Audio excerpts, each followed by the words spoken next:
through it. All right. Okay, guys, we are now live. And we're back with the next show for BYOB Poetry. How are you feeling tonight? Excited. Flavorful. High energy. Well, that's good, Hazel, because you are first up. Winning. Yes. Okay. So, what have you got for us tonight?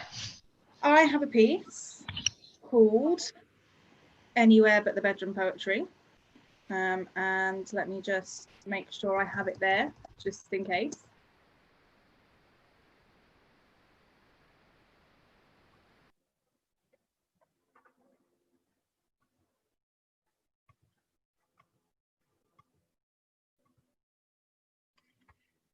Hazel, your mic isn't on.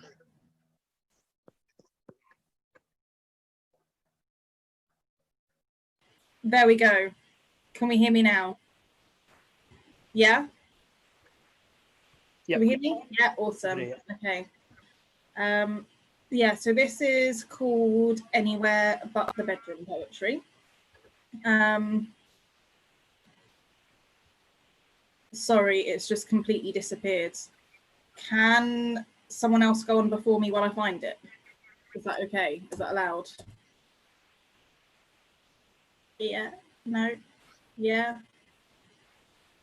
Tannika, your mic isn't on. You see, I got to start all that again. Sorry, guys. Can you hear me? Yeah, I can hear you. Cool. So, Revolt Poet, are you down to go next? Yeah, can you hear me okay? Yeah, I can hear you. Cool.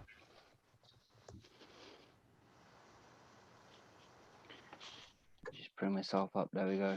Cool. Tannika, sorry, could you put the spotlight on Revolt Poet, please?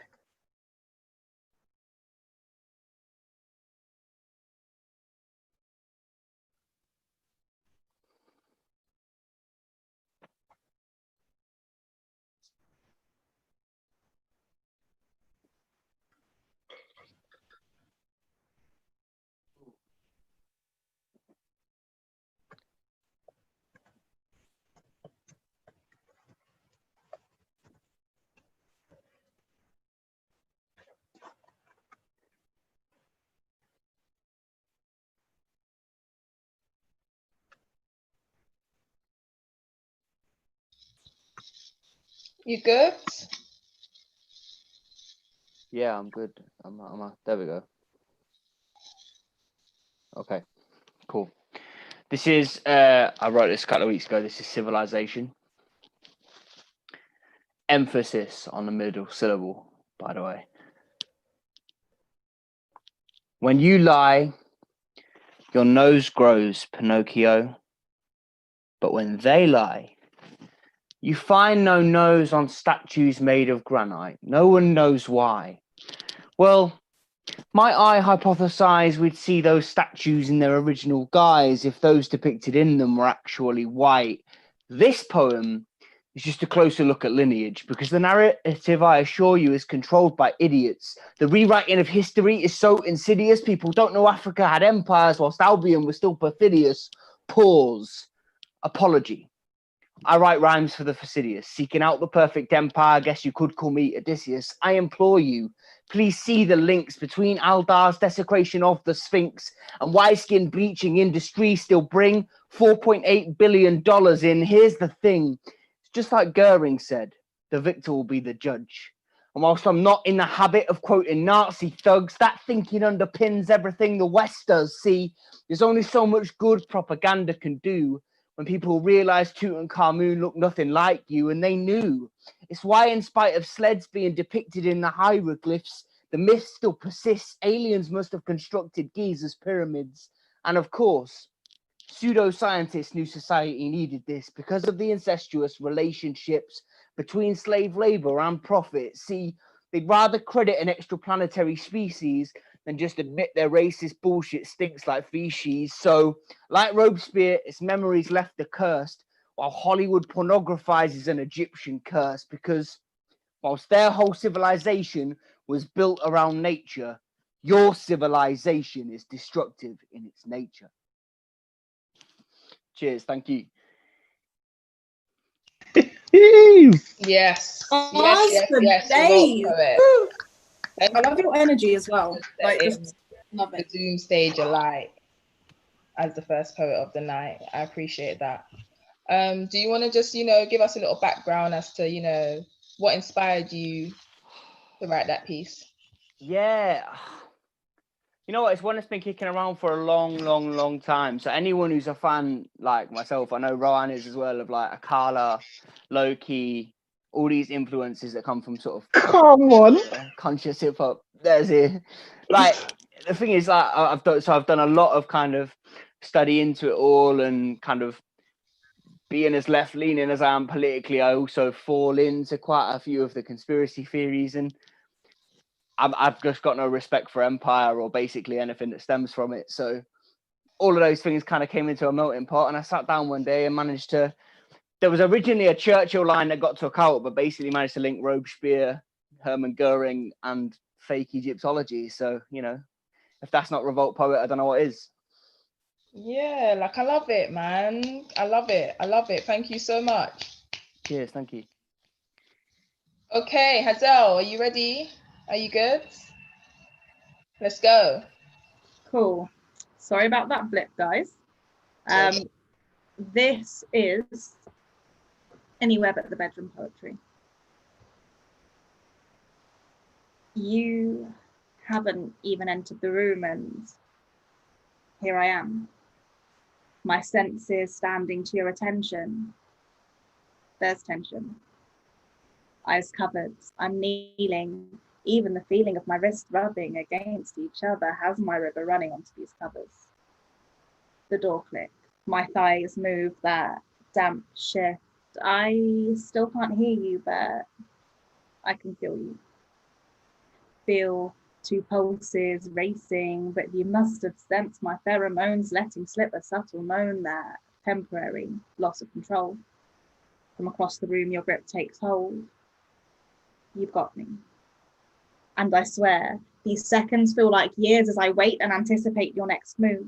You've got every inch of me crying out. You've picked up my scent of that, I have no doubt, and here I am. My senses standing to your attention.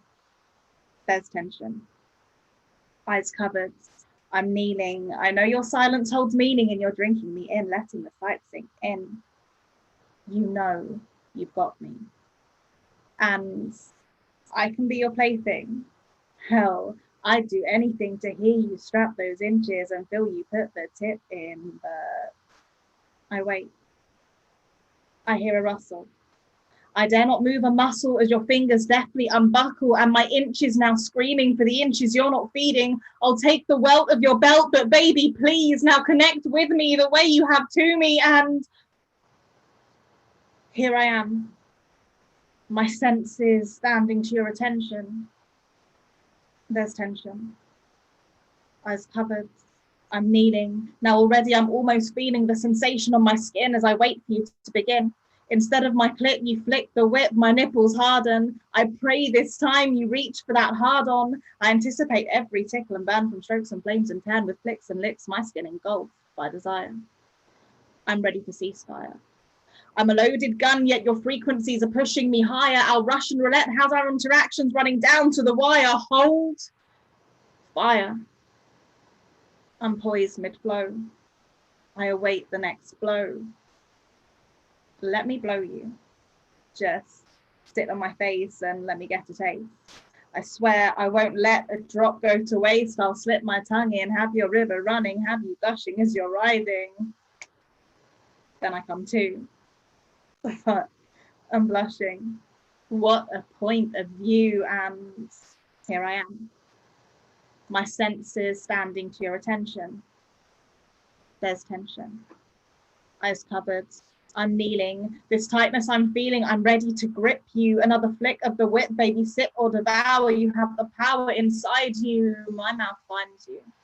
And as I suck on your fingers, desire still lingers as the taste is replaced, but you can't gag the knowledge that I'll taste good on you. You want either cover from my eyes, and not that I'm surprised, but I swear I've turned the bed into the sea and you've only just grabbed the paddle. The damp on your thigh is essentially sexual reaction. There's nothing peaceful about the eruption pieces of me will bring to the table, so bring me to the table. King, I'm not sure which strap you'll bring, but baby, strap me down, strap up, and bring yourself into me, because here I am. My senses standing to your attention. There's tension. I don't know how much more I can take. My body shakes as I wait for you to take me, for how quickly this has escalated. No, you quickly elevated my desire, and this hunger can't be satiated till you deeply penetrate its fire, and I know I'll get burned because I want you to. I'll be crying out at the hot drops, feeling the table shake and rock till the ice cube. Your first words, this is going inside you. Fuck you. I mean, I want to. Please. You'd have me down on my knees, but I'm tired, lapping up my juices in the ice as you nibble my thigh and stroke my insides. I'm shaking. I need this. It's building. I feel it. You interrupt. Now, baby, take it. You surface without pause with those 9 inches of yours, and I can't take it anymore. I stutter. I shake. The waves cascade, and each wave flows as we go, squirting after every stroke. I release my screams. We move. Baby, breathe. My mouth filled with your tongue, with one and the same, my taste. I knew I'd taste good on you. And just like the waves, I don't stop coming. I've given in to what you're giving, though usually I don't just sit and take it. We can switch roles and I'll take hold as we switch positions. Your mouth glistens. This is your show. And here I am. My senses standing to your attention. There's tension. Next time.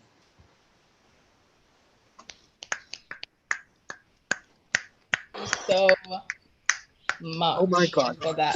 Like, there's something about erotic poetry that it really does take you somewhere else. I don't know if you lot were somewhere else, but I was somewhere else. I was thinking about the drought. I was thinking about just past relation. I was thinking about all sorts of things. Strap poetry, And how rubbish all my past relationships were. if that's how it's supposed to be. It can be any way you want it to be. That sounds pretty good to me. Mm-hmm. Definitely. But yeah, like, you're really in tune with your sexuality, I'm assuming. Yeah, and so I like that. I chickened like out coming that. out to my mum when I was 14, and I finally came out last year, and erotic poetry has enabled me to embrace my sexuality and my sensuality within that. So yeah. Yeah, I think a lot poetry. more poets, you know, need to like understand that poetry is a safe outlet. It's a safe outlet to express, you know, anything really. So I really appreciate you sharing that tonight, because yeah, it's definitely got me thinking about my drought. Okay, Well, I'm cool. dropping a So new sexy piece on my Instagram page in the next few days. yeah, you know what? Every time you're on, just come with another sex piece. I'm all for it. Okay. All over it, babes. All over it. Okay, cool. So we're going to move on to our headliner and his first piece tonight. I'm just going to leave it to him, let you know what it's about and the fire that is about to come. Hey, what's up? I'm Rohan Samuel. I'm so gassed to be here, by the way. Thank you so much. Like BYOB. Now, So, we're gassed to have you, man. You already know this. I need to wipe the sweat because that erotic piece was a bit mad still. That's what I'm saying. It's taking you places. Trust me. But yeah, this piece that you're about to hear is called "Who Wants Some Bread," and it kind of happened because I was doing some youth mentoring at a school that I was at, and there was a kid that was saying, "Oh, he just wants to make bread. He wants to make bread," and I kind of played off like I didn't know what he was talking about, but you know, I grew up in Croydon, like, come on, let's be serious. And I was telling them, like, you know, what are you gonna do with this bread? Like, you can't just. How are you gonna make this bread? How are you gonna sustain all this bread that you're talking about? And it kind of made me understand that what the kids are doing on the road per se is no different to like what people are doing in business. It's just one's classified as legal and one's classified as illegal. But the movements and some of the methods and strategies that are being used are very much similar. And I'm thinking to myself, well, you're talking about this, people talk about this gangster lifestyle and things like that. But if you switched your mind state from hustler to entrepreneur, there's so many more avenues that would open for you. So this piece is called Who Wants Some Bread?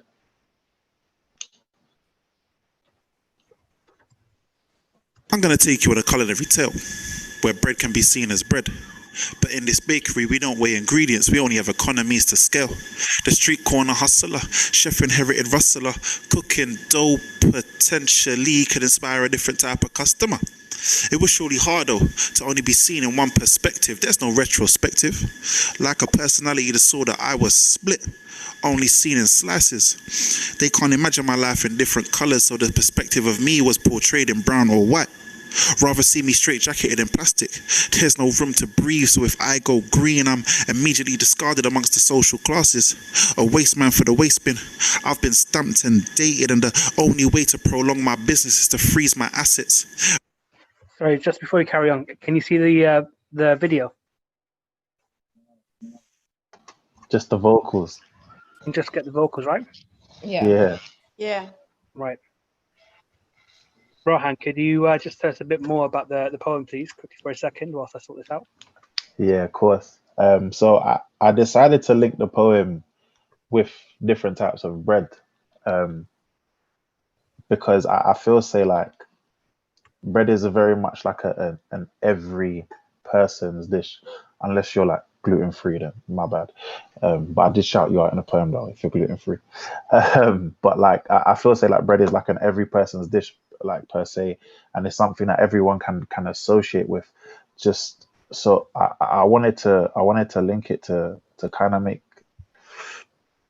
to make the youth understand that being an entrepreneur is not as difficult as it may seem. There are pitfalls, there are rises, but if you feel it and you listen to it and you breathe it in your everyday life, just like bread is in like an everyday life, then you will be able to understand and you'll be able to be successful. Because at the end of the day, like, I want to inspire people and I want people to be the best version of themselves and to be successful and to then drip feed their inspiration onto others and create that domino effect.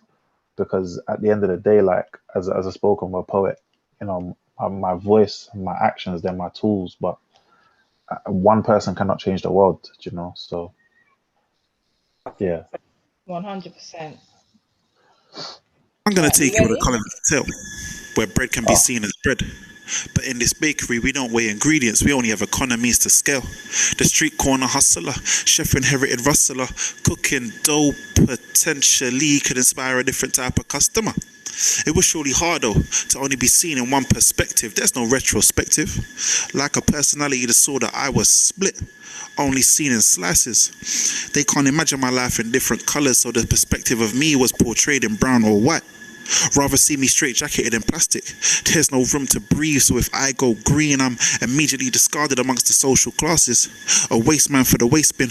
I've been stamped and dated, and the only way to prolong my business is to freeze my assets. Bag them up, I'm ready to production when it's just in time. Bun that. The streets are nothing but hot stone ovens. We ready to bake? Are you ready to eat? I've learnt my trade. I fucked up my ingredients time and time again. My scales are so weighed down to the point that pounds is my unit of measure. Mentally, I can never let the foe catch up with me. I've been made to feel redundancy by my inner self. The cause was external. My mind baggled at the thought of, wait, I ain't gonna sit here and pity myself. I am no longer seeing myself as mundane plain. I'm the self-raising agent. Bye-bye carbonate of soda. I've baked past the fact that you see the street boy. Those preheated stairs won't have me turning 180 degrees. I'm not going back to the sourdough. I want that sweet bun. Positively extract the hydraulic until I'm fist bumping. I'm gluten-free, hun. You would have said I was a street corner hustler. I would have said I was a street corner entrepreneur. Same taste, but the filling's different. So let that pretzel twist in your mind for a while. And look, I realize I'm a late bloomer. I mean, I've always needed dough, but never understood the legalities of making bread. Do you know how many times I've stood in the kitchen looking at these utensils ready to fry my dumpling? Mind drained of flavor like rye bread. Subconscious thinking never transitioned into conscious planning. The mixing bowl never held the dream properly. It was a colander. So the business strategy was holy, like collection plates passed around to shallow pockets. Those offered ingredients only suitable for flatbread. But imagine none of my people even thought I could make bread. So I upped the heat. I mean, I may look charred on the outside, but the inside is wholesome. I developed my life like a business, so my belly and my bread will always roll. So while the man them scream, "Chee, batter, life's game" is all I'm thinking.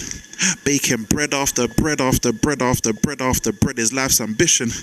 We don't need to have the biscuit on the side. We chefing bread like a main course meal. So the bread business has expanded my mind to the reaches of entrepreneurship. Serving my life on a baking tray. I'm non-stick. No grease needed. The fallbacks and pitfalls of my empire won't have my emotions seeded. It takes time and patience to butter one's bread. I mean, it will come. Dust my shoulders off and island sugar the top for effect. But like I said, my day will come. Bulky enough to develop a strong work rate, a strong backing that came in force like croutons. Like me, they've been refried and redeveloped. They are my day one partners. From the time we pump a nickel into the business, now we can make a toast to success. And how successful it is to know that life's plan and business plans can intertwine. West London born, South London bred. I've never let the streets nor society breaded me into the casing of their bullshit. I'm not a product of my environment. My product, like my personality, is served warm and wholesome. I won't leave an unthinkable trace in your taste. We don't sell garlic bread. I simply took the street inspiration and made it legitimate, because the streets ain't nothing but a fictitious Disney fairy tale that have you believing in bread being a concept that you can only be made if it's in wicked circumstances. I've taken your emotions, I've made it bread, and guess what? I made it into bread. Hence why my bakery has only the freshest and purest ingredients. We don't cut corners. This corner boy strengthened to become the cornerstone and expanded past these corners. That street life ain't a business, it's a pyramid scheme, making you believe in a dream, in a dream, in a dream, in a dream. My bakery is my business that helped me stay out of your business. So when I mind my business, just know that my service will always come with a smile. Let's break bread and eat.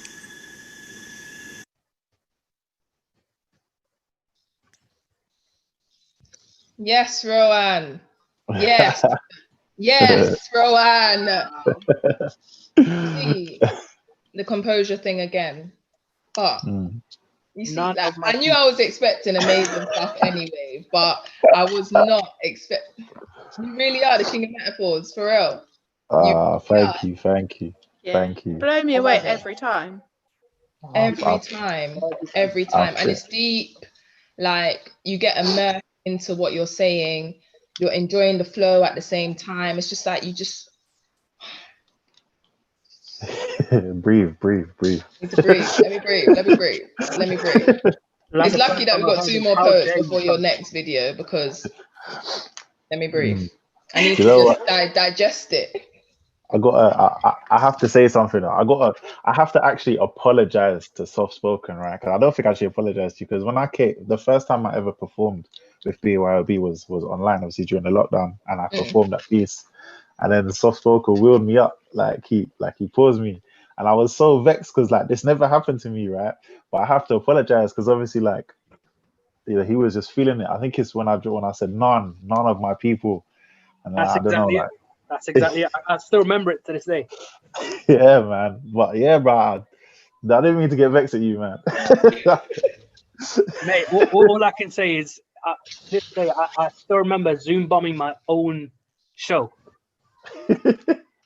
That's how good that piece was. No, I appreciate it, man. I appreciate it. Listen, if we can change mindsets with the youth and make them feel like this glorified gangster thing is nothing but media lies and spins, and actually getting them to understand that business is not road, business is them. it's their soul, it's us encouraging them to be the better version of themselves or the best version of themselves, then I'll be happy, man. I'll be happy with that. Do you know what I mean? Yeah, man. And the more people we have like you that are out there expressing your truths and being creative with it, we're literally just giving the youth a different path to express 100%. you know what I mean? So I always have to appreciate the fire that you come with, but the inspiration as well. Do you know what I mean? Putting the vibe and the flow aside, your words are inspiring people. So thank you so much. Appreciate it. Yeah, absolutely. Okay, cool. Oh, sorry. No, were you saying? No, I was just going to say, it's just giving kids a different idea of what is cool or what is aspirational or something to look up to, you know, and by someone that they might be able to relate to, because, you know, they can't relate to Boris Johnson or people in Oh. you know, I know I'm just going from one extreme to another, it's but so it's true. Just giving a different idea of something, you know, something to look up to and something to work towards. I've said, I can't big you up enough. I've told you enough times how amazing I think you are. I appreciate that. Well, it's time for us to big you up because you're our next poet, Killer Poetry. Yeah. Come on. Let me just, yeah, there it is. All right, so I'm going to be brave today, and I'm going to do a poem. Yeah. I'm going to be brave, and I'm going to do a poem that every time I say I'm going to do it, I chicken out and don't do it because it is a bit personal. And it's about like body image and body dysmorphia and that kind of stuff. But I've been so inspired by so many other people's bravery recently, especially during lockdown. Just catch my breath. It's called Reflections. My reflections mean to me. Says that I am ugly and points out things to me that others don't seem to see. My reflection calls me names. Then people say that I'm insane, that I'm looking for compliments. But what compliments could there be when you look like me? My reflection betrays me, holds me in its grasp and drains me till all I can ever be is a slave to what my reflection holds over me. My reflection looks like me, walks the same way and talks like me, but my reflection can't be me because I could never be this mean to anybody, let alone me. My reflection haunts me, calls me in the nights and taunts me, says that I'm ugly and points out things to me that no one else seems to see. So why does it spend its time unveiling flaws and weaknesses and insecurities that no one else can see but me? Why won't my reflection give some peace to me? Hold me in its arms and be sweet to me, for I long for some serenity from what this image in my head is doing to me. But my reflection lives in me. Says no one will tell you the truth because no one will love you quite like I do. Cradles me as I cry and says how it will never leave my side, how it will keep me close until I die. My reflection walks beside me, keeps me safely in its shadow so ridicule cannot find me, protects me from the words that others might say if I ever found the courage to actually walk away. But my reflection's mean to me. It knows that it's not something I can talk about, so it just keeps taunting me at how I can care about something so trivial, and every day it finds a new way to seek me out because my reflection's voice isn't me. It's just been in my head so long it started to take over me. So if it becomes indivisible, and it's become indivisible, so if I carry just one, it has to be me who breaks free from this reflection who's mean to me. Thank you.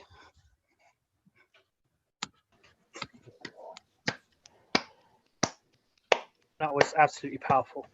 That was brilliant. That was brilliant. And I know you said earlier that it's a bit personal. So I don't know if you want to maybe just expand on, you know, a bit of what's inspired you to write it, or if you want to kind of move forward, that's totally fine. No, I mean, I think it was like for me sort of working out that we all have an internal voice and an internal monologue, but when I'm quite open about my past and stuff, and the abuse that I've experienced when I was younger, and I think people who have had that negative voice, those voices start to merge, and it's the voice of the abuser combined with your own internal monologue, and it starts to disguise itself as your own internal monologue. And that's what I was kind of trying to say by that piece, was it's not actually my voice that's saying those things to me, and it's not my voice that's being so mean to me, but it's become indivisible. And it's trying to do the work to separate it out and be open about it, because it's such a fragile conversation to talk about something that's kind of maybe seen as being a bit vain or something. But actually, if you talk about it more, the more I've seen other people talk about it, the more comfortable I feel to talk about it and about my insecurities. And and this is why it's just important for people to go out into the world and be kind. You don't know what people are thinking about. You don't know what people are going through. You don't need to say anything if you don't have anything nice to say. And this is where a lot of people's insecurities stem from.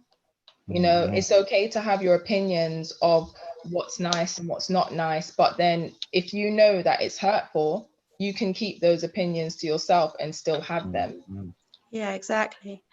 I saw quite an amazing meme recently that said something along the lines of, being born pretty or handsome or whatever is all good and well, but if you're not a good person, then it's just congratulations on your face.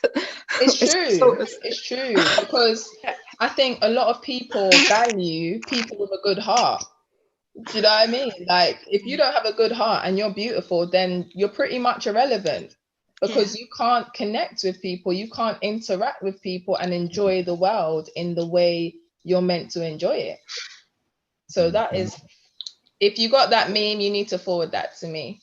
Will do, no problem. I'll look it up. I think I saved it in my Instagram. Thank you, everyone who's written really lovely messages to me. That's so kind. Thank you so much for performing that. I really appreciate it. Thank you. Okay, cool. So another favorite who's here every single show. Come on. We already know who he is. We already know Lantern Carrier. Man like Kingsley. It's time to bless us with your presence. Thank you. Okay, so I've got two short pieces. I wish I could feel now what I felt then. You and I, hand in hand, picking winter sweet clematis, caressing the unseen purple of the redlands on our breaths, throwing snowballs to infinitude. I wish I could feel now what I felt then. Heart singing sweetly in the meadow of bliss, my soul bird dancing on the golden robes of moonlight, cradling my longing with speechless rhapsodies. I wish I could feel now what I felt then. Your love like an arrow piercing into my spirit, a bewildering and wondrous wine, intoxicating my soul with the ecstasy of joy. Yet, even as my brush longs to stroke the past, I can only admire the sacrament of the present moment. Dawn is fast approaching. The beloved is playing with each moment in accordance with his dreams. Poem 2. Revelation. Mesmerized by the breaking of waves, I listened to the symphony of the wind, of how she spoke of time past and whispering dreams, of the pain of millennial sorrows, the tenderness of love. I sat on the beauty of twilight, enchanted by the light of perennial entities which kissed my heart. The night sky fixated my gaze. We danced on the crest of rolling tides as the wind continued her illumining conversations. She spoke of the magic of smiles, of the miracle of sunrise, and the moon kissed my soul as I bowed in sacred gratitude. She sang of the glory of man, of the undaunted courage of a woman's sacrifice, and my heart became a field of prayer. She talked of life's struggles, of how light shines in Jerusalem, even when the shadows are dense, that we can only measure the darkness by an effulgence we once knew. And I listened, and my tears became a raiment for the beloved. Have wine, she said. Go forth and love. For are not your desires the same adversity that will fashion you into gold? And how shall you laugh if you know no weeping? Be patient, for the weaving of the inner alchemist never ceases. She spins and spins a zillion revolutions until every indiscretion is wiped clean and the yarn returns to its state of grandeur. You are that yarn, you are that grandeur. Even though you may not feel it, I can see 1,000,000,000 candles glittering in your core. Then the waves subsided and the wind blew softly, gently caressing my spirit. The fire of my essence burned within the setting sun. Fear not, she said, before becoming silent. I am with you always, even unto the edge of eternal time. The Lantern Carrier. Thank you. I am convinced you just come here Oh to my serenade the goodness. audience every single time. Did it again. Every time. It was Wow. beautiful. Bro, you are like, Special love to Killer Poetry. Very special love from my heart to Killer Bless Poetry. you. Right back at you. No, that was beautiful, you. man. You shut it down every single time. Lantern Thank Carrier. you. Very kind. You are So the do you want to Morgan give us a Freeman little of brief, poetry, man. description of, what inspired you to write those pieces? I kind of hear voices talking to me. Most of my poem are inner feelings. It's like I'm lying in bed, I get a line, I listen to a conversation, I hear a word and I create a line. I listen to a poet, I create a line. I read a book, I create a line. And it's something is asking me to express beauty, to elevate, to inspire, to reach the heart of human beings. So my poetry is generally geared to reaching the heart because I feel that it expresses the moods of the soul, and the moods of the soul is common to all. Yeah. That is so true. And you do definitely express beauty. You ooze beauty every time you come with another poem. So thank you so much for doing it again. Thank you. Thank you. Stay blessed, all of you. You too. So we are back to our headliner for the next poetry video of the night. So Yeah. Rohan, please just let us know what we're in for. Following on from the Morgan Freeman of poetry, this piece comes with a trigger warning actually. So it's called No N-Words, Just Brothers and Sisters. And it was actually the first piece that I ever performed as a spoken word poet. I performed it last year, November, at Flow Vortex. That was the first place I ever performed. And it's basically the piece is actually more, it's more of a plead. It's a plead to people to tell them that the N-word is not a fashion statement. It's not drip, it's not cloth, it's not clothing. The N-word is something that is derogatory. It's something that shouldn't be said. It shouldn't be said within music. It shouldn't be said within the media, like what happened last week, but we'll get to that later on. It's a word that comes with pain, it comes with blood, it comes with death, it comes with glory. And you'll find out this in the poem, that there's another meaning to the word that many people don't know. There's a pre-colonial meaning to the word that many people don't know. And it's not to say that once you know the pre-colonial meaning, like that gives you free license to say, like, I'm not trying to be that person and tell you that. But I want people to just understand from, not like from a black perspective, but from a collective perspective, a universal perspective, that the N-word isn't a fashion statement. So this piece is called, can I say the N-word? Is it past 9 o'clock yet? No, it's not. This verse is called No N-word, Just Brothers and Sisters. Oh.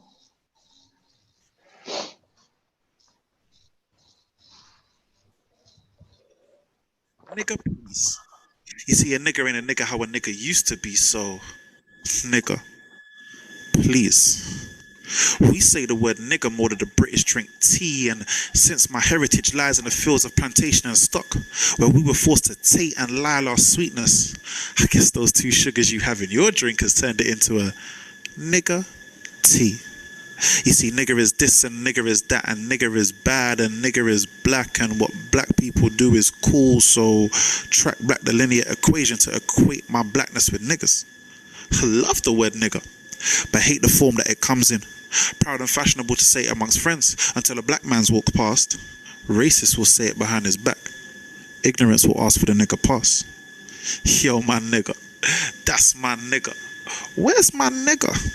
You may use it as a term of endearment to address one another's blackness. These phrases were used by the Wall Street wolves to address the blackness they own, whether it was bought on a wooden block or raised in the term homegrown.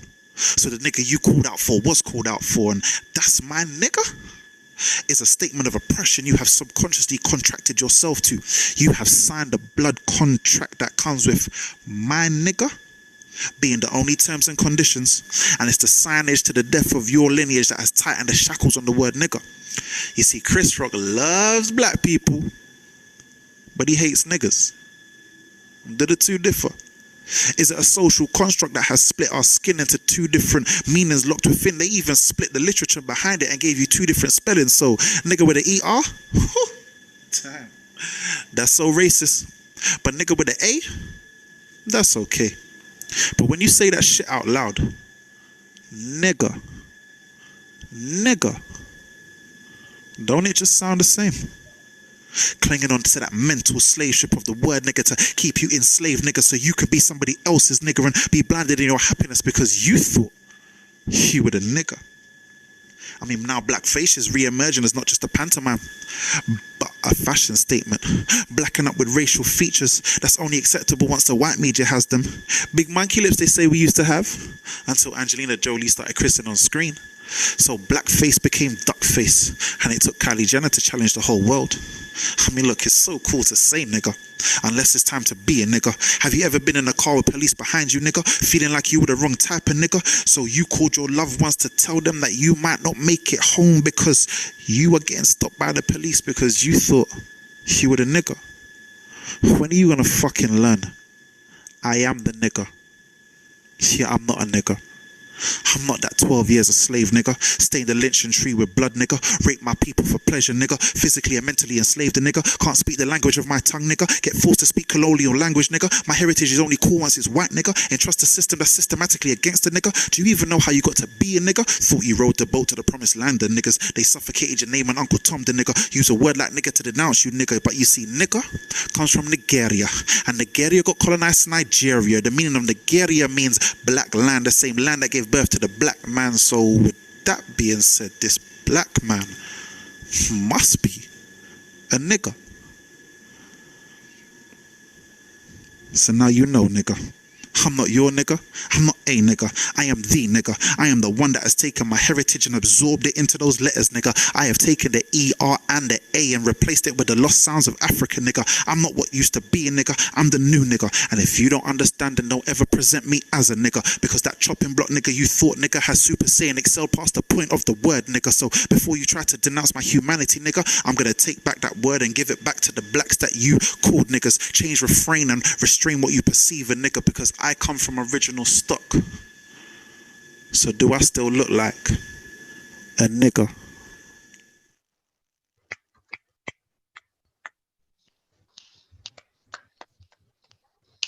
What can I say? What can I say? What can I say? Like, I already knew, I heard that poem already. I already knew what was coming. I knew. Oh yeah, you did, innit? But when you hear it again, you know, it always hits different. It always hits different. So yeah, please expand on where that came from and let us know Yeah, like So like, I mean, all my life I've been subject to racial abuse, really. Like, you know, to the point where like I hear it now and I'm like, oh, I was back in 2006. God damn. Like, do you know what I mean? Like it hits differently now, but it's one of those ones where like the N word is such a common word, and I don't understand why. And I actually remember a sketch from Dave Chappelle, and one of his sketches got pulled because he used the word faggot, which is obviously derogatory to people that are homosexual, like part of the whole LGBTQ community, and like the whole like censorship thing in America, whatever that company is called, they called him into the office and they said, listen, you know, you can't use the word faggot, you have to change the word. And he went, why? And they said, because you're not gay. And he was like, okay. And he walked out and he came back in and he went, but I'm not a nigger either. And that really resonated with me, because it what it shows is that, especially within the media contents, it's okay to use some racial slurs, or they believe it's okay to use some racial slurs, but not others. yeah. And they went, why? And they said, yeah, is it a popularity thing? Is it whatever's current right now? Do you know, is it because one movement is trending, so we'll follow that but forget the rest? And it just makes me think that, do you know what, like, words are so powerful and they're so damaging at the same time, and they're uplifting at the same time. But especially the media, which has a part to play in telling the truth, if you're not siding with the positivity, especially when it comes to racial terms, then you're the problem, you know. And having the N word become so fashionable, like I've got kids asking other kids like, oh, can I have the N word pass? And I'm like, so what, we just giving out vouchers on the N word now? Do you know what I mean? Like, you know, the essence of it is lost. But then at the same time, I wanted to highlight the fact that the word nigger itself is actually comes from Nigeria, and Nigeria means black land. So in essence, I am a nigger.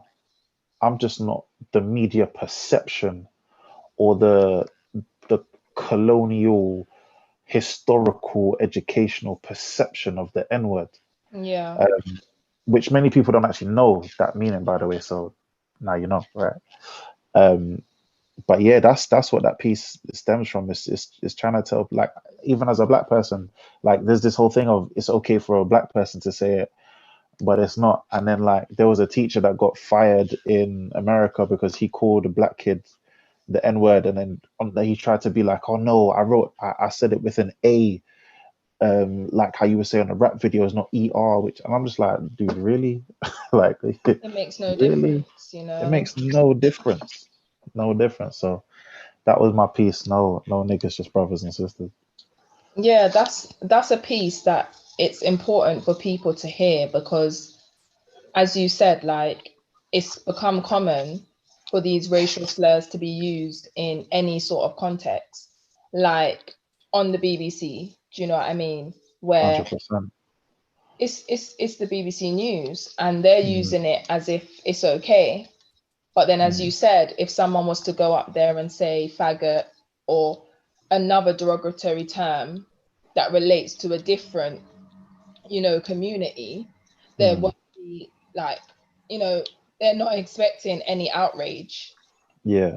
That piece for me is one of the most punk pieces of poetry I've heard. As someone who considers, no, genuinely, because, and I'll tell you for why, right? It's just a resistance of the commodification of language. So the whole thing about trying to reclaim and all that rubbish, like, it's not going to happen. And every single use in that piece is entirely deliberate, entirely consistent with its context and its structure, and entirely, like, thought out. None of it's cheap. And it totally contradicts the context that people are using it in on an everyday life. Yeah, 100%. We have to. It's one of those ones where you have to go against the grain. you can't, you can't follow people on this. Otherwise, you're accepting the negative connotations as being okay. Do you know what I mean? And it's not right, man. It's just not right. I don't even like using the word as well, by the way. Like it took me it took me a lot of alcoholic drinks at Flow Vortex to get on stage and say that piece.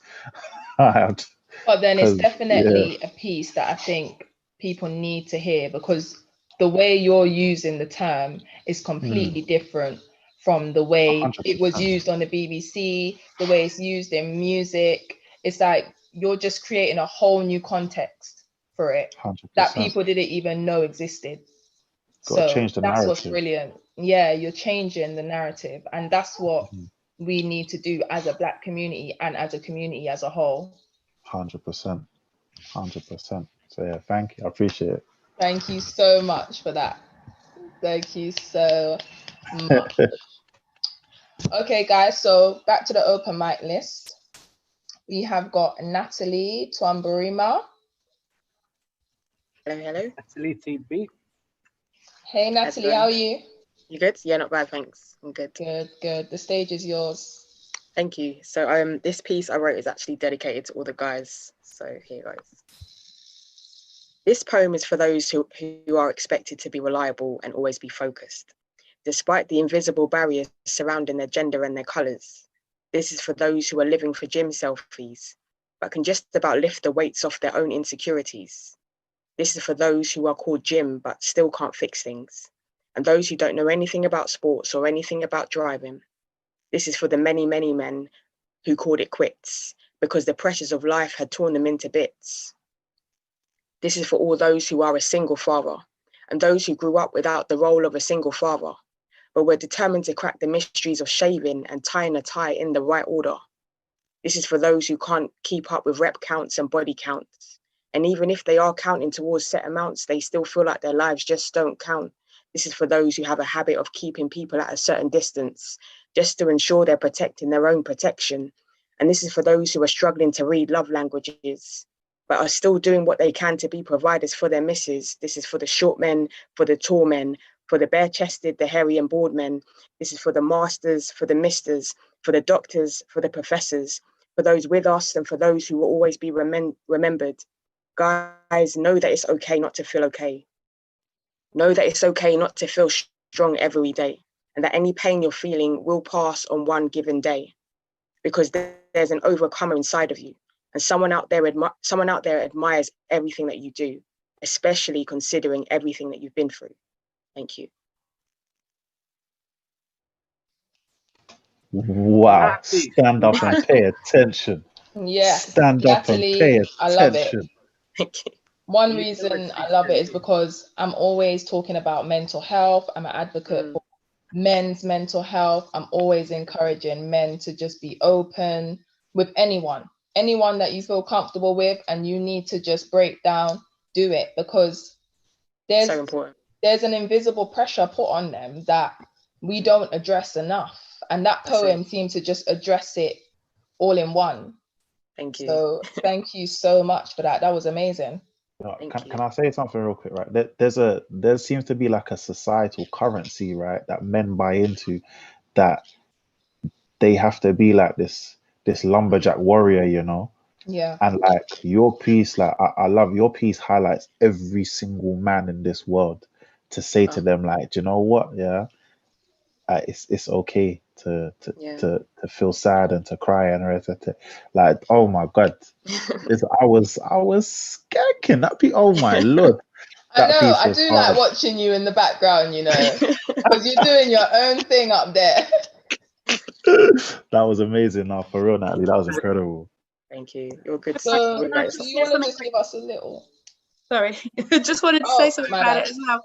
That I'm on my page. I put a lot of feminist poetry, but a lot of that is for the sake of men, not just the sake of women, and this the breakdown of this patriarchal archetype that is being given to men and women. And when people say to me, why are you a feminist? Do you not like men? It's because I love men. That's one of the reasons I'm a feminist, to break this stereotype down.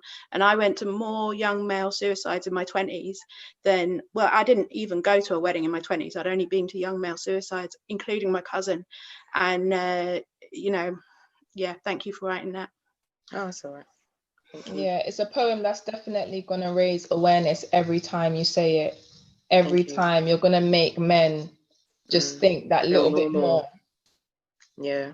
Yeah. Thank you. So do you want to just kind of give us a brief description of what inspired you to... So I wrote it around Father's Day. I just wanted to write a piece just to pay homage to all the guys, because I think that in this world where everyone's forced to live a filtered lifestyle, we need to be reminded that we are still just human beings and we have off days. And I think guys just need to be appreciated a lot more than they really are, because they're forced to put on this mask and not cry in public, for example. I did write a piece for the women as well, but I perform it so many times. I was like, nah, this time is for the guys. So yeah, that's it. Oh, thank you so much for that. And welcome to the BYOB stage. Thank you. Thank you. Thank you.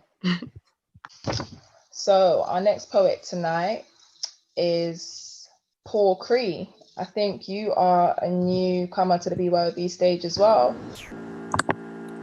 That's all right. I've been in the background. Hi. Hey, how are you? I'm all right, thank you. How are you? I'm good, thank you. The stage is yours. Thank you very much. So, I'm going to do something. This was originally written for a show that I was working on last year. And coincidentally, it's more like a personal version of what I just heard from Natalie to an extent. It's called Rags and Riches. There's no rags to riches story here. Just me trying to find a career, treading water in a pool full of fears. Middle of the road with the family home in the rear. On my own whilst counting the years, wondering where the road veered. I lack gears, credit card in arrears, withdrawing cash to pay rent like a feedback loop in my ears. Spank money on beers, sun holidays with peers, booze, burgers, no girls and sunburn to the point of tears. Never strayed too far from my father and mother, though never that far from sliding into the gutter. Siblings set the standard and I couldn't hit the marker. Instead tagged walls in permanent marker and fire starter, or an indoor firework that fizzled out straight after like an evaporating puddle of spilt lager, thinking I was some kind of martyr. Cue laughter. Got lapped along life rose by high flies with slip ties. Sort of kids that listened in class and didn't use Lynx cans to light fires, or swap jazz mags in the C-block piss pots, or bunk off in goths, or thief sweets from the shop, or rolly big but we'll let them off. Got mates that put graft in, did what they had to and now they're laughing. Got gas with flash barbecues in the garden, grand design types that don't light, it's all magnets or something, no jargon, couple grandmate bargain. Still clearing my path, pulling up nettles and cutting grass, removing glass, trying to lay roots and cultivate plants. Could sit on my ass, sink lager and laugh, I've done plenty of that, mate. Yet outside of that, I took time to develop a craft. Some didn't get what I was doing. Sat in my room pursuing same beat on repeat, going through paper like a shredding machine, wings and reams, lines and paragraphs. A lot of it rubbish. But every now and again I'd hit on something that shook my heart. Electro shot this car into a jump start and it felt good. Like life could. A little lift in between the routine of work, eat, sleep, let seas light pollute stars. Because when the days are dark, you've maxed the overdraft, in arrears on the credit card, there's nothing in the fridge and the job's eating you fast and they just don't pay enough. And finding that extra gear to get out is a little bridge too far. And when that's all you've got, thus far, mate, it's hard. That's it. Thank you. We always love it when a newcomer comes with the fire. Like you and Natalie, you've literally just really done it for me tonight. Thank you, guys. Thank you. So what inspired that piece? You know, like you covered quite a bit in there. Yeah, so I was working on a show which was looking at all the different jobs I've had, and I've had quite a few. I was, I got kicked out of college at 17, and then I was working full time. Like, I had to leave home.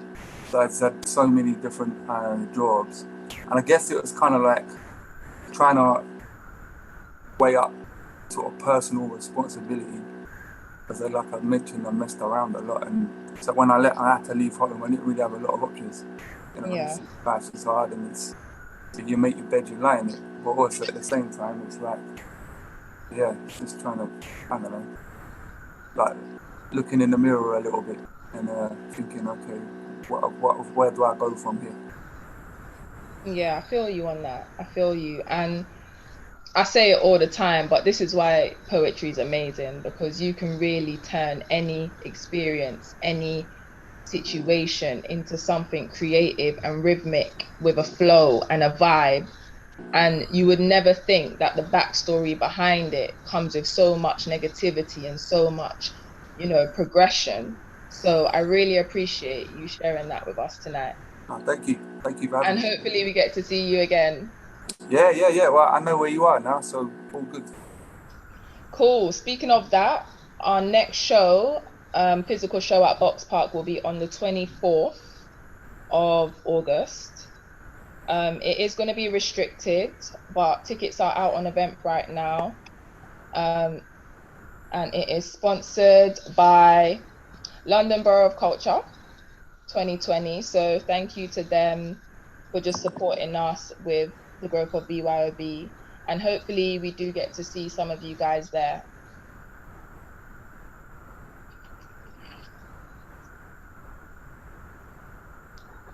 So we're going back to our headliner now. Yeah. And the floor is yours. Yeah, so that piece was fire, by the way. Fire. Yeah, this piece that I'm gonna drop is called "We Have to Get in Tune, Family," and it's basically I'm gonna try to put this in quite a simplistic term.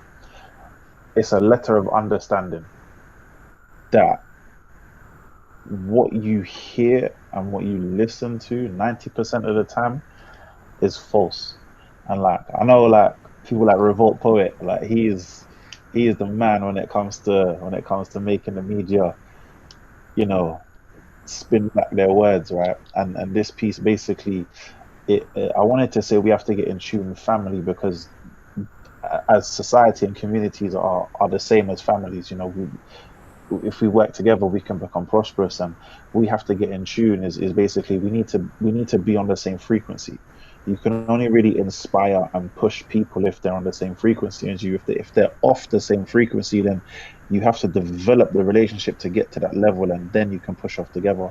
So this poem is basically a letter of understanding, and it's a calling to say that we need to come together in order to not be portrayed and not be pushed down in terms of what the media would do or does or would like to say, and we have to take back our own like label of society and push forth and become prosperous together. So this piece is called "We Have to Get in Tune, Family."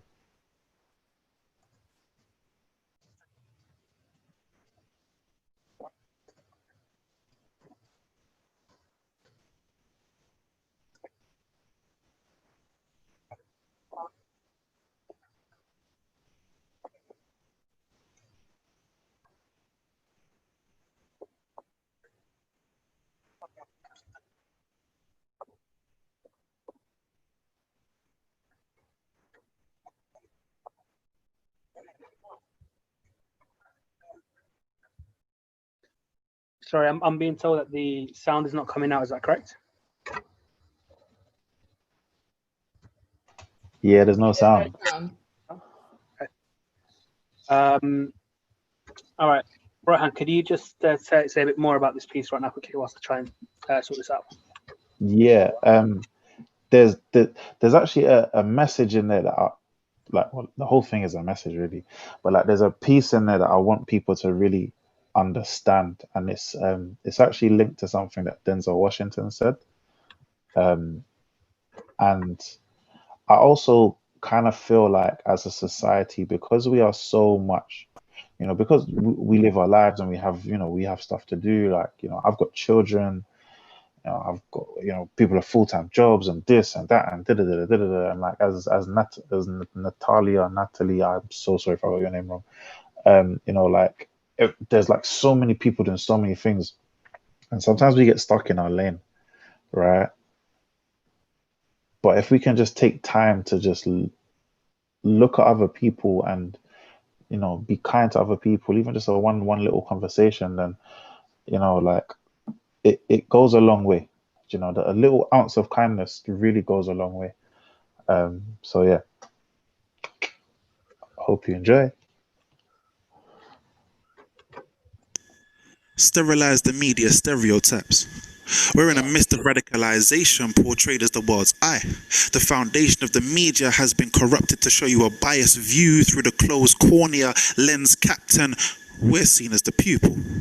The social structure is structured to make sure your structure is weakened with every phrase heard, so the stereotypes of the media's depiction is nothing but a picture of thick blurred lines. We have to get in tune, family. You may be mortal, but can you combat the enemy with every strike? It's mind over matter. What matters is your matter. The core of life's being subvertedly downtrodden by stereotypical phrases and visual gestures, altering one's carbon in order to develop a different type of organism. We have subconsciously succumbed to the fact that the news is correct. We should advocate drastic change in the social systems. I mean, I was always told in maths that the bigger percentage is dominant than the smaller. So why is the 1% classified as the elite? You see, we have to get in tune, family. The media will hide that. A hide and go seek tactic for you to see once you're financially viable. Hence why we're split into social classes. Society means community, the gathering of people to become a system whole. But if I split into different societies and social classes, then I'll just be left with an IV drip of information for your survival instead of your growth. You're left brain dead with the media news being your only life support. Denzel once said, if you read the news, then you're ill-informed. If you don't read the news, then you're misinformed. Even the prefixes hold weight to the scaremongering channels. It gets deeper, because if I read the news, I'll become ill. But if I don't read the news, then I become missing. You see, we have to get in tune, family. Racial slurs can't be racist if said in jest, or so they inadvertently proclaim, using the balance of racism to tip the scales of society's balance. So when you automatically hear about another race, your prejudice starts to bubble. But prejudice is an infant to the adulthood of racism, and they may tell you it's different. But when you grow up from an infant to an adult, your mind is developed, but you're still the same person. The media's been playing tennis with your prejudice for centuries. I mean, doesn't history repeat itself? Playing one off the other with Serena Williams type serves for your forehead. Perpetuating the stereotype of black people being criminals by using phrases such as black on black crime. There's no such thing. It's only the media flung statements sponsored by gentrificated areas and weak-minded literal citizens. So when you hear of a white person killing another white person, there are no headlines of white on white crime. It's just called crime. If you see an Asian killing another Asian, they are cow-burned and brandished as terrorists. But if you break down the word terrorist, you'll find that it's an action, not a race. And Chinese people killing Chinese people, well, that's not really a thing unless, like me, you enjoy watching kung fu films. But again, we still have to get in tune, family. The marginalization of groups that are installed in all media formats is put on the forefront to be acted out by the brain's frontal lobe. It's problematic that the news constantly show the world's problems dissected and diluted into your brain, so you see the world as a problem. Remember, negativity reaches further, but positivity reaches deeper. The media isn't teaming with you, just streaming at you to counterproduct your productivity into making a better world. They would instead throw your independence and let the wind rush you back to your country. Let your brain seek asylum in the depths of knowledge. Don't stand tall as an ignorant immigrant. Now look, you may think asylum seeker and immigrant is the same thing. However, politically they're different. Another country has to take in an asylum seeker regardless of their condition, but the country has a power to decide if an immigrant should be let in. So when Syrians left their war-torn country seeking asylum and fell upon France dressed as immigrants, well, the media were quick to, and they caught wind to the change, and they changed the Syrian title, which made the public quick to change their stance from protest to detest. And it's funny how words have an effect once it's left it infest. You see, we have to get in tune, family. So when people like Jordan peeled off the scabs of Hollywood, he made it clear he was not going to get out.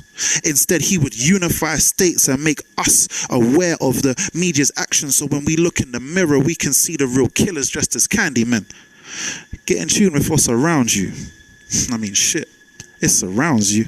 The media intention is not different to the air we breathe. We know it's there and yet we need, but why it's there is a different matter. So we inhale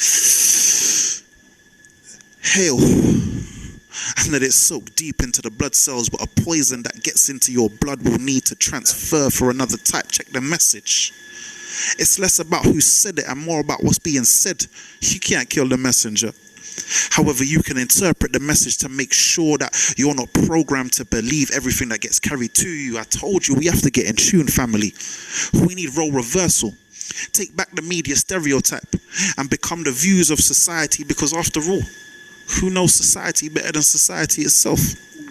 Being pervasive is only seen as a negative, is spreading mass media negativity, reshaping collective identities and intergroup attitudes starts with the people.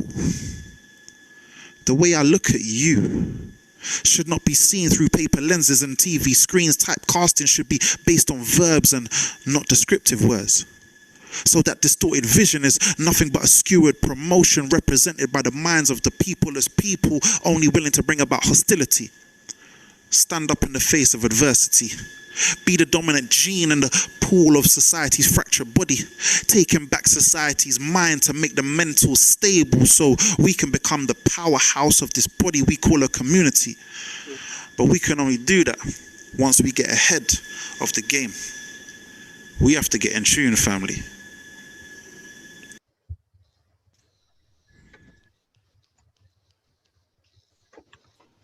Thank you so much, Rohan. That was dope. As Thank you all so of them much. were. But yeah, I think I was feeling that one because it's like every poem that you do, you're touching upon something that we need to work on. That I think a lot of people are unaware that we need to work on, if that makes sense. You really do 100%. like just give multiple perspectives in one piece. And I think that's what makes what you do so amazing. I appreciate that. Like it's true in the sense of like, because also, you know, nobody is perfect, right? And like there's, you know, people will turn around and say, oh, like, you know, I need to fix this about myself and that about myself. And you know, I'd say that I say the same thing to myself. There's things I need to fix as well. But it's also a case of like, you need to understand yourself first and foremost, right? Once you can understand yourself and you can perform or start self-healing, then you can start helping out others. But there's this whole kind of that societal vibe where we follow what's popular and what's trending without that understanding. So when I say, I made it deliberate to repeat the line, we have to get in tune, family, because by you following, it means you're not on your own frequency. And when you're not on your own frequency, that's when your brain becomes a bit disheveled and you start believing in things that are ridiculous. Do you know what I mean? So, but then at the same time, what you're saying about perceptions, people perceive the world differently, you know, otherwise we'd just be robots. God gave us free will, right? So if I can help you understand your point of view as well as my point of view and his point of view and her point of view and their point of view, then you'll be able to start to collate more of a well-rounded vision. and then Yeah. hopefully that will enable you to understand a bit more. Otherwise, you're just gonna breed ignorance. And once you start breeding ignorance, you'll find that the world will become very selfish and very negative, and it won't be the place that we all want it to be. Yeah. So that piece was mainly to kind of track back and be like, look at yourself, understand yourself, heal yourself, and then try to heal others. And stop being like, don't be ignorant, man. You know what I mean? Don't be ignorant. Like, learn from people, learn from people's mistakes and their successes. So that's, we have to get in tune, family, for real. We do. Thank you so much for that piece. Appreciate And I'm it. looking forward to your live piece at the end. Yeah. Wait, we have 2 more open micers before that happens. So our next performer is Sahar. Come on. One Sahar. First timer as well. Oh, so you're a first timer too. Welcome to the BYOB Zoom stage. Thank you so much. How are you today? I am good. Just very inspired by everyone. And yeah, feeling good. When you're ready, the stage is yours. Okay, thank you. So this poem is called My Room. And okay, I'm gonna try to. Okay. My room is small and tidy. I know where everything goes. So when you walked in, I didn't know where to place you. Just like my identity, I was born in a white land, but I bleed brown, and I don't know what that means, just like I don't know what you mean. When you ask me to come close to you, just know that I've never been this close to anyone before. My stale lies only worked for the first time. All the other times I couldn't look into your eyes because I was afraid of what you were worth. I was afraid of what it meant to feel so close to someone who shouldn't be mine. So you lie in my room under a pile of rubble, your rubble and my rubble. I want to wash away the stubble, but every time you appear, I shut down and shudder in my room under a pile of rubble. Well, that's it. Thank you so much for listening. I hope you guys loved it. It was nice, short and sweet. I loved it.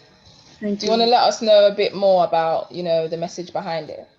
Yeah, so I wrote it like I think like 2 years ago, and it's, I guess, a little bit about like the early stages of a crush a little bit. But yeah, I don't know, I feel like it's kind of hard for me to like express affection, so I just write about it more so. And yeah, it's basically just the early stages of a crush.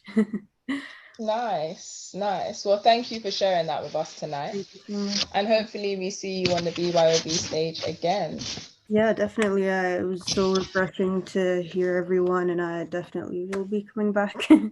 Thank you so much. Thank you. And that means that we have our last open mic up for the night, and that is Brooklyn. Hello, how are you? Your mic isn't on.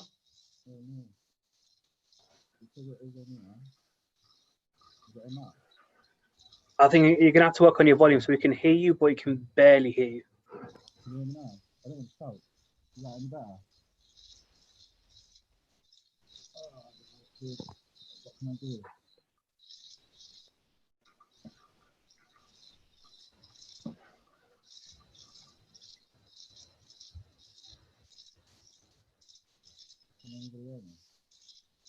Right, Brooklyn, can we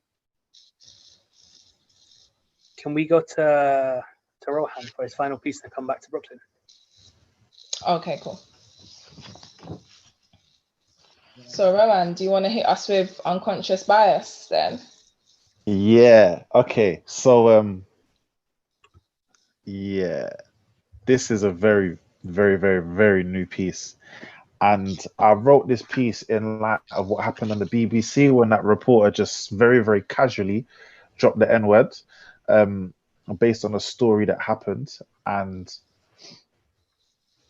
what struck me, I mean, obviously that struck me, but what struck me was the defensive attitude that the BBC took towards it. Now, if it was deliberate or mistake, you're never really gonna know. But at the end of the day, you put your hands up and you say sorry, and you make sure it doesn't happen again. And I also want to give a massive shout out and respect to Sideman, for what he done in terms of quitting the BBC. Yeah. Obviously, he's got other projects, I assume, and what he's doing. He, morals took over money, and I respect that. Now, this piece has got a lot of racial slurs in it, like a lot. So I apologize if it offends anyone, but the message is very, very clear. And I'm not really going to say anything about the message until after I say the poem. But this piece is called Unconscious Bias. What do I look like to you when you see me? When you view the color of my skin, how many colors do you envision in this colored person? Do you view yourself as humanitarian when human are tearing each other apart with words and phrases that even they didn't know was racially biased? Am I the same nigga you saw when I went on stage and recited my poem, No Niggas, Just Brothers and Sisters? Or is it more politically correct to label me as a black man even though my coffee complexion is called Americano? How coon you not see that racial slurs are tearing apart society? Communication is the fabric of a strong relationship, and it doesn't matter how many sticks and stones my ancestors fought with, words will always hurt me. So don't sit there and claim the jester role all day, because there is nothing remotely funny about race. I will always stand for unity and equality. And the older generation may look at me as upper T, but if I don't take my people out of the peanut gallery, then how can we be viewed as equal? When those in the higher stands of this theatrical scene of life would throw peanuts at blacks in the segregated areas of the theatre, our reactions being a prequel to the stage show, we were viewed as animals. Why does the color of my skin depict the way you look at me? Is my personality not enough for your friendship? Or is there still a debate as to whether I look monkey or ape-like? I mean, surely we all came from Darwin's theory. Or was there a racial evolution of the white gene so that blacks were left to hang in their savagery? Or am I just spreading more exotic thinking to the urban thinkers to make their mindset more unique and less minority? Because even I had to look within myself to see if I was naive to carry this British tongue with a native twang and hope that people will accept me for who I portrayed, instead of being compared to chocolate bars or being personified in racial statements like, you're not brown, you're not really black. I mean, you're not black like other black people. And that led me to ponder if my blackness was half breed into my melanin like a newborn, I would grow into my color. Seeing that my blackness was perceived as blue gum, that means a slave that's lazy and refuses to work. So I had to up my mentality, nog, knock on the door of my mind and make sure that this niglet grew up to be a nigger with a conscious mind. And it's ironic that once you get to a level of understanding, some enslaved mind ethnics will view you as a house nigger instead of a field Negro, as if I never had to feel Negro. I guess that's the new meaning to the teapot calling the kettle black. Well, I don't stand for that. You can sanitize your hands in political poison, but we will wash our hands of your ethnic cleansing, because this so-called jigaboo jungle bunny never came down from a tree to lay with porch monkeys and stay thick-lipped. My poetical spotlight doesn't make me a minstrel. You can leave the minuscule minstrel remarks back at home on the bed next to your gollywog. Racism will only die once we all change our mind. Be kind. Accept others for what they look like. You cannot counter racism with reverse discrimination. That's a media myth inception brought about to make you believe you should segregate your racism to segregate people even further, while the media lay on their perch like a bird but label you as Jim Crow. born into a society of injustice that you don't see through childish eyes. It's when you grow up, you realize you're just in an unjust society that conforms to higher pleasures, leaving someone like me, black male, lower class, left in the lower grounds. I guess I'm just a spade with a spade trying to dig my way out of the pit of social depravity. With a swing of my tool, I am drip fed into systems of statistics, racially profiled as a black single father. Yet I'm the one who educates my so-called caramel cookie kids about book smarts, that's school, and street smarts, that's road. But you don't have the right to call them tar babies. When I look back through my life, I realize my mammy was educating me the same way. Yet she could not predict the speed of which society evolved. And now it's up to my moss head to think clearer and not fuzzy so that unity can unite us into one unit, fighting for the abolishment of racism in its systematic and social classes.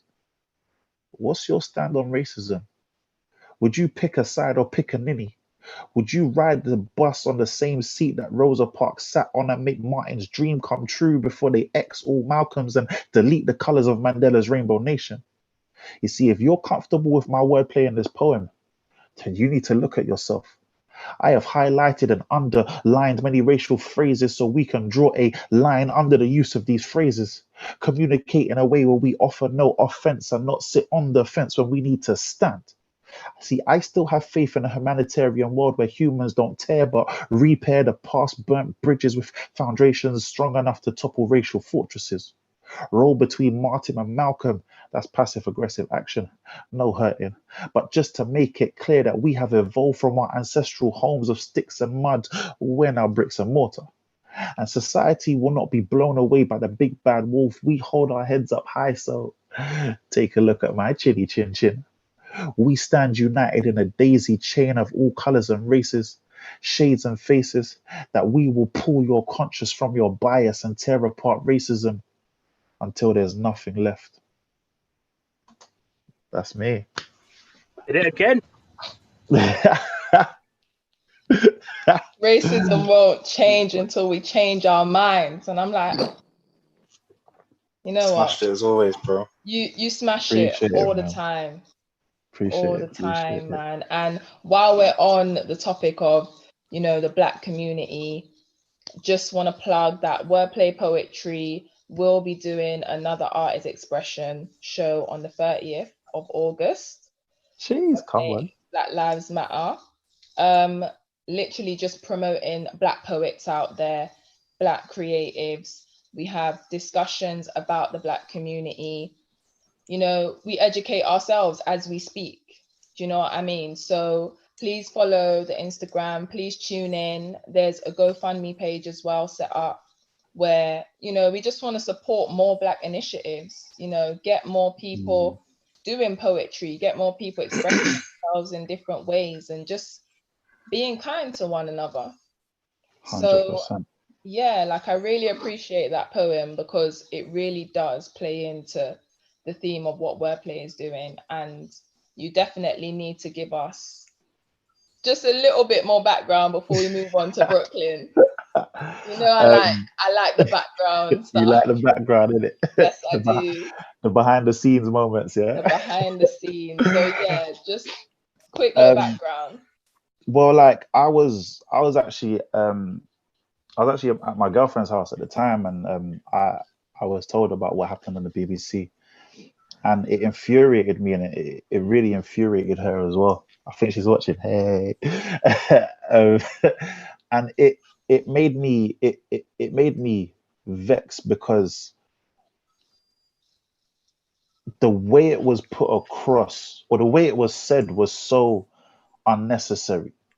Like it was said like, you know, what you're gonna see is, you know, what's gonna happen is you're gonna hear or you're gonna see racial words portrayed in this next clip. And then they said words like nigger and then cut to the clip. And I thought to myself, that's so unnecessary. It was, Definitely. I felt like it was blatantly put there.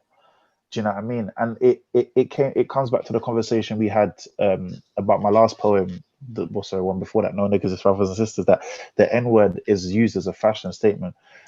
And it's used to, its original use was to to enslave the mind as well as obviously they physically enslaved black bodies, but was used to enslave the mind. And I feel like even though slavery doesn't exist on a mass scale, but we all know that there is still some form of slavery, the use of that word, it's like they're trying to reclaim it when like we've evolved from that.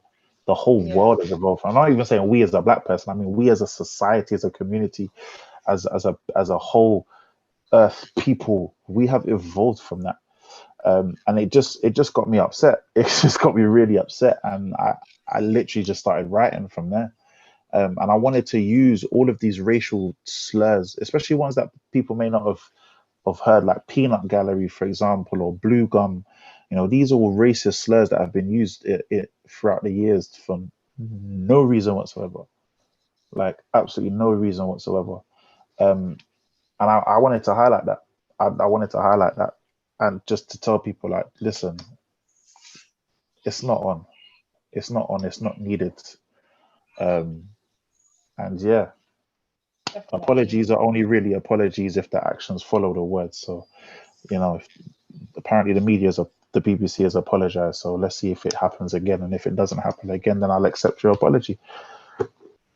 It's true. We just have to like kind of understand that as an institution, they have an obligation to be neutral and not 100%. take any sort of sides in any sort of dispute. And that was completely unnecessary. And even the way they framed it was unnecessary. It just didn't need to 100%. be there at all. But I only think the apology came after all the outrage and after all the shock that, wow, you really did that. Of course. Can I say something quickly?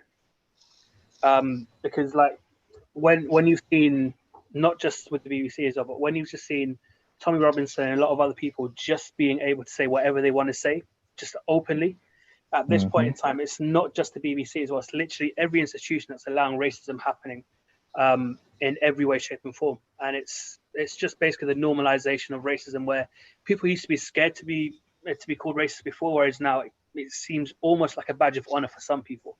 100%. It needs to come down to a situation where people who are racist need to be afraid of being labeled as that for us to be able to move forward again. And it's the get out card as 100%. well. It's the get out card of media reporting, particularly not just like one institution, but the way you can go, I'm going to report on this so that I'm not doing it, but then you're propagating exactly what's been said.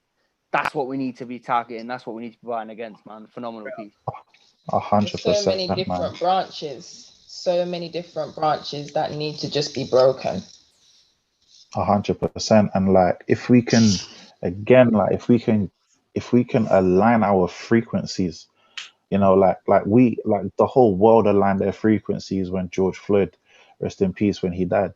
You know, and that was one incident. Not to say it's insignificant. That was one incident, right? And I genuinely do feel like there is a change, and I feel like generations coming up are using their voice more than my generation or my older generation, and so on and so forth, right?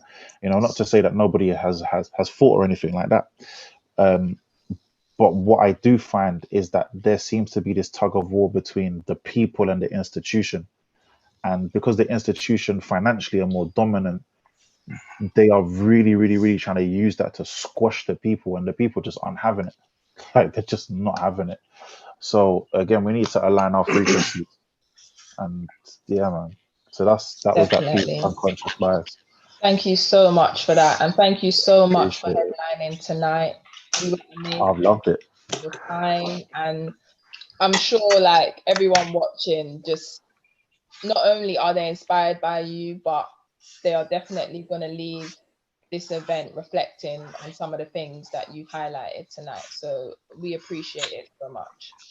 Listen, I appreciate you guys giving me the platform. Like, it's my first headline. I'm so gassed. Come You're on. very welcome. Hopefully you get many more after this, because you deserve it. Hopefully. You know. Okay, so guys, we're gonna end the night with Brooklyn. Hey, you're right. Can you hear me now? Hey, you okay? Yeah, not too bad. Just want Yeah. to say as well, like Rohan inspired me to do this piece from his last piece last week when he was on about childhood like TV shows. I think he was doing, Mm. and then Oh, childlike antidote. yeah, and then Oh, obviously sick. Holly was talking about her father, as in like she used it as a laptop kind of thing. I just thought I'd try and put them both together and see what comes out, and I don't know. I'll just say it and see how what you think of it. I remember being a little lad in pajamas, sat on the carpet, cross-legged, transfixed on the telly watching Aladdin, wondering if Jafar took my dad to the Cave of Wonders, because I was left wondering when he'd get back, be it days or hours. 13 years it took my mum to tell him he wasn't worthy of the treasure she gave him. 2 young boys. 28 years old now. That's 28 chances he's had to learn when my birthday is. Every birthday wishing things would change. If only if I had Williams Wellingtons, I wouldn't have had to wait a year each time to find out my birthday wishes fell on deaf ears. I sneak into my mum's purse and search for 50p's, close my eyes and rub the Queen's nose, and still to find Dad hadn't came home. Envious of the kids next door, not because they had the new RC car, you know, the one that could flip if it crashed into walls, but because I didn't know if our walls could handle the impact. Our walls were falling down, our home wasn't a home, our foundation slipping away. And if I'm not talking ginger-haired with a fluffy white dog when I say Tintin was a usual affair, I'm talking special brew, seen 5 cans disappear, but nothing special would appear. If it weren't canned straight from work, it'd be 5-hour dog walks, put my trainers on, tie my laces tight, as if he would ever ask me to go with him. I wanted to go. I wanted to go on an adventure as if he had some sort of relationship with Lassie. Timmy wasn't trapped in a wow, but Mummy was trapped in a how, stayed for me and my brother Harlow. Unbeknown to her children, she was going round the twist, never saw them conversate, never argue, never saw her raise the fist, but I guess that's what mental abuse is. Told at this age of 13, viewing rented properties with my mother on my recess. Found a place not too far, but you know, far enough. Took a day off school, and only a bed, a TV, and a letter was left. So now every weekend this was just the 3 of us, a bit like Ed, and Eddie, because none of us had a clue. But to be fair, a new bond was created like it was the first time he met me. But that didn't last long, because he's single, and you already know how the story will go. Another single dad acting like Johnny Bravo, and when the weekends came, we was at that age where we didn't really want to go, and now I'm 28 years old. I guess he's taught me a lot, took it all in, tried to figure it out as if my name was Dexter and my home was a laboratory. So I learned a formula from my father's mistakes from how a dad's supposed to be. And that's that piece. Yo, that was lit. Deep. Yeah. What inspired you to write that piece? So it's a bit like what Killer said earlier. When you got your own issues and you hear other people and they speak out about it, you think, wow, they got enough courage. And I just thought, wow, why can't I? And then, I don't know. Sometimes I feel like I'm ranting, and a lot of hatred comes out. So I try not to write about certain things, if you know what I mean. I feel like that's a good thing though. Like when you rant on paper, it's better than holding in that anger or that frustration that you have and accidentally letting it out on someone that doesn't deserve it.